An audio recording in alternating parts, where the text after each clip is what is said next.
अभी दूसरा आता है कि जब हम रसायन की बात करते हैं, केमिकल्स की बात करते हैं, तो हम केमिकल्स में आखिर किन चीजों को देखते हैं जिसमें हम कहते हैं ये अर्धनारीश्वर डिसबैलेंस है। अर्धनारीश्वर डिसबैलेंस क्या है? केमिकल मतलब कौन सा केमिकल? केवल एसिड अल्कलाइन क्या? नहीं। जब हम रसायन की बात करते हैं और हम चेक करने लगते हैं तो केवल एसिड अल्कलाइन की बात नहीं करते। एसिड अल्कलाइन तो सारे में आता है। जो हार्मोन्स भी हैं वो भी एसिड अल्कलाइन में आते हैं, ब्लड है वो भी एसिड अल्कलाइन में आता है, जितने एंजाइम्स हैं उनमें भी इसी प्रकार का निकल के आता है, जो हमारी ग्लैंड्स के जूसेज हैं। तो हम किस किस की बात करें? तो पर्टिकुलर अगर हम देखें तो हम इन 6 तत्वों पर हम काम करते हैं, जिनमें एक है हार्मोन्स। कैसे देखें, जाने कैसे हैं कि हमारा हार्मोन ठीक नहीं है? कैसे जान सकते हैं? तो हमारे पास 2 विधि हैं। एक है देखने की, ऐसे तो 5 विधि है निदान की, लेकिन अभी जो आपको बता रहा हूं वो मैं 2 विधियों का उपयोग कर रहा हूं। एक है स्पर्श, जो आप जगह जगह पेन पॉइंट चेक करते हैं। ये पेन पॉइंट आपको बताता क्या है? आखिर किस चीज की डिसबैलेंस बताता है? तो एक है छूकर और कुछ चीजों को देखकर। जब हम दोनों को मिलाते हैं तब हमें केमिकल डिसबैलेंस पता चलता है। क्या क्या होगा केमिकल डिसबैलेंस में? जैसे मैंने कहा पेन पॉइंट्स एक और दूसरा देखकर। अब हार्मोन्स, कौन कौन सा एरिया है जहां हम टच करते हैं तो हमें हार्मोन के बारे में पता चलता है? कौन कौन सा एरिया है? अगर एब्डोमिनल पेन पॉइंट चेक करें तो हम N3, जब हम यहां N3 चेक करते हैं तब हमारे को पता चलता है ओ ये पेनक्रियाज के हार्मोन्स को बताता है, मतलब इंसुलिन बढ़ा हुआ है या कम है। दूसरा स्टमक के हार्मोन्स को बताता है, केमिकल्स को, एंजाइम्स को बताता है ना। तो N3 नोट करना शुरू करो। क्या क्या चेक करेंगे हम? यहां पर हम N3 हार्मोन्स कहां जुड़ा हुआ है? क्या गॉल ब्लैडर में भी खुद से भी रिलेटेड है? समझना शुरू करो। तो यस, तो हमारा हार्मोन्स को जब हम चेक करते हैं, देखते हैं, तो N3 यहां से हम देख सकते हैं हार्मोन्स हमारे डिसबैलेंस है। हम टच करने पर थायराइड की स्थिति को यहां से जानकर हम देख सकते हैं, तो थायराइड के एरिया को भी देख सकते हैं, है ना। थ्रॉट को चेक कर सकते हैं हार्मोन्स के साथ ही। हम यहां नेवल से नीचे राइट और लेफ्ट ओवरीज का एरिया यहां जहां हम चेक करते हैं, या टेस्टिस के लिए चेक करते हैं, OV1, OV2, OV3, ये तीनों भी हमारे हार्मोन्स के लिए आते हैं। यानी OV1, 1, 2 और 3, ये भी अपने को हार्मोन्स में अंतर है कि नहीं है, ये इस चीज को दिखाते हैं। हार्मोन्स है ना, OV1, OV2, OV3 तीनों को दिखाते हैं। समझ आ गया? तो किस किस से हमने चेक किया? N3 से हमने क्या देखा? पेनक्रियाटिक हार्मोन्स देखे। हमने थायराइड को चेक करने के बाद क्या देखा? थायराइड के यानी थायराइड के हार्मोन्स को देखा। इसके बाद OV1, OV2, OV3, इनसे हमने क्या जाना? हमारे ओवरियन हार्मोन्स जो हैं वो किस प्रकार के हैं। अगर वहां हम टच करते हैं, पेन होता है, इसका मतलब वहां डिसबैलेंस हो सकता है। सेकंड बात आती है एंजाइम्स की, जो पाचक रस हमारे निकालते हैं, डाइजेस्टिव जूस निकालते हैं। कहां से निकलते हैं डाइजेस्टिव जूस, या जो जो चीजें हमारे सारे स्टमक में मूवमेंट करती हैं वो कहां होती हैं? तो ध्यान करिए, वो N3 पर भी आता है ना। N3 इस जगह पर, फिर N4, N5, यानी N3, N4, N5 से लेकर के ये पूरा आप इसको N3 से और N7 तक इसको आप इसको जोड़ सकते हैं। इसका मतलब है कि जो एंजाइम्स जो हमें चाहिए वो कहां से निकल कर आएंगे? तो स्टमक से निकल कर आएंगे, इस एरिया से। पेनक्रियाज से पेनिट्रिक जूस आएगा, गॉल ब्लैडर से आएगा, बाइल, लीवर से आएगा। तो ये जितना, और यहीं हमारा स्टमक का एरिया है। गैस्ट्रिक जूसेस में अपना N1 और N2 भी गैस्ट्रिक जूसेस में अपना रोल प्ले करते हैं। इसलिए N1 से लेकर के N7 तक ये सारे हमारे, N1 से लेकर N7 तक, कहां तक? N1 से N7 तक ये हमारे एंजाइम्स को हमें बताते हैं कि हमारे शरीर में एंजाइम्स ठीक से बन रहे हैं कि नहीं बन रहे। इसके बाद मिनरल्स, अनेक सारे खनिज लवण हैं जिनके बारे में हमें पता चलता है। एब्जॉर्प्शन कहां से होती है? एब्जॉर्प्शन स्टमक से नहीं होती, कहां से होती है? मुंह से भी नहीं होती, इंटेस्टाइन से होती है। कहां से होती है?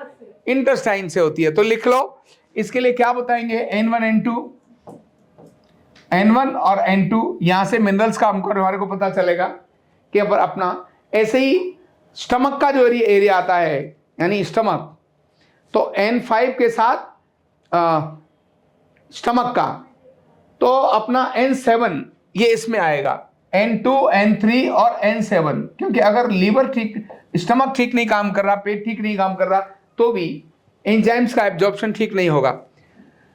तो मिनरल्स की बात हमने बोली, मिनरल्स यहां से हमारे को पता चलते हैं। इसके अलावा मिनरल्स देखने से भी पता चलते हैं कि शरीर में मिनरल्स की कमी है कि नहीं है। जैसे फेस को देखिए, अगर फेस, कैल्शियम की कमी कहां से पता चलेगी? दांतों से पता चलेगी, अगर दांत ठीक नहीं है। नाखून से पता चलेगी, नाखून पर वाइट स्पॉट्स हैं तो पता चलेगा। थर्ड, अपने चेहरे पर ये झाइयां आती हैं अगर, तो झाइयों का कभी बड़ा एक कारण कैल्शियम की डेफिशिएंसी होता है। आपने देखा होगा जब बच्चा हो जाता है ना, डिलीवरी हो जाती है, तो महिलाओं के अंदर यहाँ अलग अलग प्रकार के वो आ जाती हैं, क्या बोलते हैं उसको, पिगमेंटेशन जो आती हैं, उनमें एक बड़ा रोल कैल्शियम का होता है। तो हम कैसे जानेंगे कैल्शियम को, क्या क्या देखेंगे? तो हम नाखून देखने के बाद मिनरल्स को कहां से जानेंगे? तो पहले तो मिनरल्स, हमारी एब्जॉर्प्शन कहां से होगा मिनरल्स का? इंटेस्टाइन से। तो लिख लो, मिनरल्स का इंटेस्टाइन से हो गया, N1, N2, N7। इसके साथ ही चेहरे पर यानी झाई है ना, झाइयां या फिर दांत और नाखून, ये हमारे को दिखाते हैं कि मिनरल्स की कमी चल रही है शरीर के अंदर। और इसी तरह से विटामिन की डेफिशिएंसी चेक करनी है तो हम कहां से करते हैं? नॉर्मली एक करते हैं पेल्विक एरिया से। तो पेल्विक एरिया पर कहां करते हैं हम? पेल्विक एरिया पर, पेल्विक पर क्या क्या चेक करते हैं? पेल्विक पर है ना, तो B12, नायसिन, फॉलिक एसिड और थायमीन। इसके अलावा हम हाथों को भी देख करके बताते हैं कि भाई ये हाथों की उंगलियों के पीछे अगर ये डार्क, बहुत ज्यादा ये एरिया डार्क जा रहा है, इसका मतलब हमारे शरीर में विटामिन की डेफिशिएंसी है। तो हाथ की उंगलियों के पीछे, कहां से? हाथों की अंगुली से या फिर जॉइंट से, जोड़ कौन कौन से? आपने टखने के पास भी यहां कालापन आता है, ये जॉइंट्स हैं टखने के पास। एल्बो जॉइंट पर भी कालापन बहुत अधिक आता है, नी जॉइंट्स पर भी कालापन बहुत अधिक आता है। तब समझिए कि इनके अंदर विटामिन की डेफिशिएंसी चल रही है। अगला आएगा कि लिम्फोसाइट्स में कुछ गड़बड़ी है तो कैसे पता चलेगा? लिम्फोसाइट्स में कहां से पता चलेगा? कैसे छुए तो पता चलेगा? तो लिखो, कहां से चेक कर सकते हैं? तो नंबर 1, टॉन्सिल्स पर। कहां पर? टॉन्सिल्स।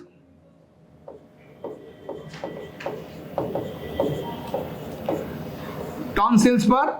फिर है आर्मपिट। कहां से? आर्मपिट। और इसके बाद है अपना ये ग्रोइंग का एरिया। कहां पर? ग्रोइंग।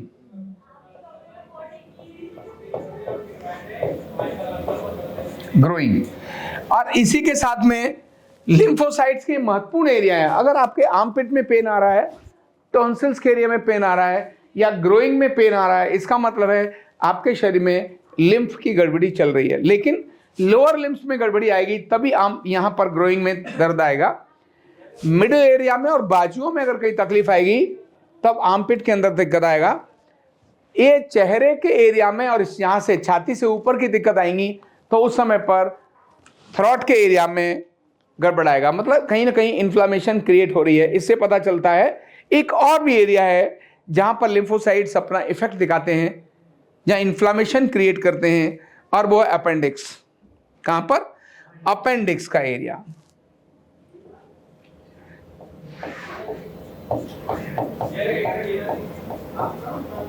अपेंडिक्स, इन जगहों पर हम लिम्फोसाइट्स को चेक करके जान सकते हैं कि हमारे शरीर में रसायन ठीक चल रहा है या नहीं चल रहा। और इसी तरह से एसिड अल्कलाइन, ये दोनों हमें पता है। हम किडनी के एरिया को चेक करके एसिड अल्कलाइन के बारे में जानते हैं। कहां पर? किडनी, यानी LK और RK। इसके अलावा रेयर कंडीशन में हम शरीर के एसिड अल्कलाइन को अपनी फोर्थ फिंगर से भी जानते हैं, समझते हैं। किससे? Fourth finger.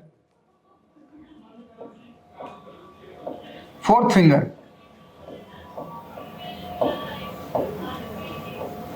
और फोर्थ फिंगर के नॉर्मली एसिड अल्कलाइन को बताने वाले यही होते हैं, लेकिन फिर भी B12 और नायासिन भी एसिड अल्कलाइन को बताते हैं।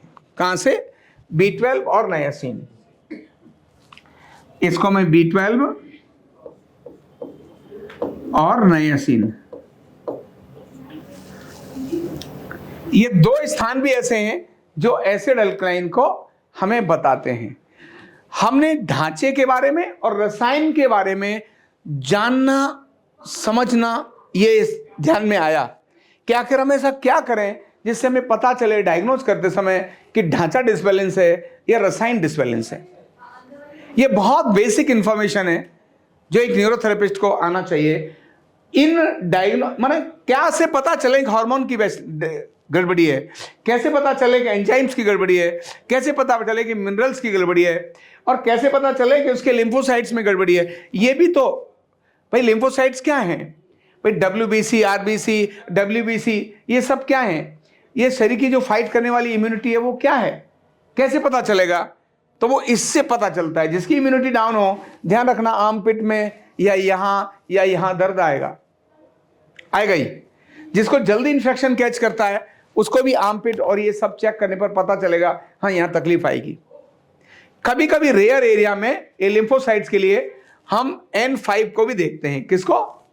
N5। N5 में अगर पेन है, स्प्लीन का जो एरिया है, तो भी वो लिम्फोसाइट्स को हमें बताएगा कि हाँ ये यहां पर गड़बड़ी है। N5 का एरिया समझ आ गई? तो दो पिक्चर्स क्लियर हो गई आपकी। हम किसी भी व्यक्ति को डायग्नोज करते हैं, जब हमें असेसमेंट करना है उसका, तो ढांचे में हमें क्या देखना और रसायन में हमको क्या देखना, ये बेसिक फंडामेंटल्स अगर आपको पता है, आप इजीली डायग्नोज कर सकते हैं। इन सारे का प्रैक्टिकल आप खुद होकर के करिए कि ये कौन कौन से स्थान हैं जहां पर हम टच करते हैं और हम व्यक्ति के बारे में जान जाते हैं कि आपको इसकी डेफिशिएंसी है। समझ आ गई? कोई एनी क्वेश्चन? चलो, क्वेश्चन होगा तो बाद में पूछ लेना। Thank you so much. Neurotherapy का कंप्लीट कोर्स सीखने के लिए जुड़िए हमारे ऑनलाइन ट्रेनिंग प्रोग्राम से और जानिए करीब 100 बीमारियों का इलाज बिना दवा और बिना मशीन के। इस न्यूरोथेरेपी ऑनलाइन ट्रेनिंग प्रोग्राम से आप घर बैठे बन सकते हैं गवर्नमेंट सर्टिफाइड न्यूरोथेरेपिस्ट। रजिस्ट्रेशन के लिए नीचे दिए गए नंबर पर अभी कॉल करें। और हाँ, हमारे वीडियो को लाइक करना, शेयर करना और चैनल को सब्सक्राइब करना बिल्कुल भी ना भूलें। धन्यवाद।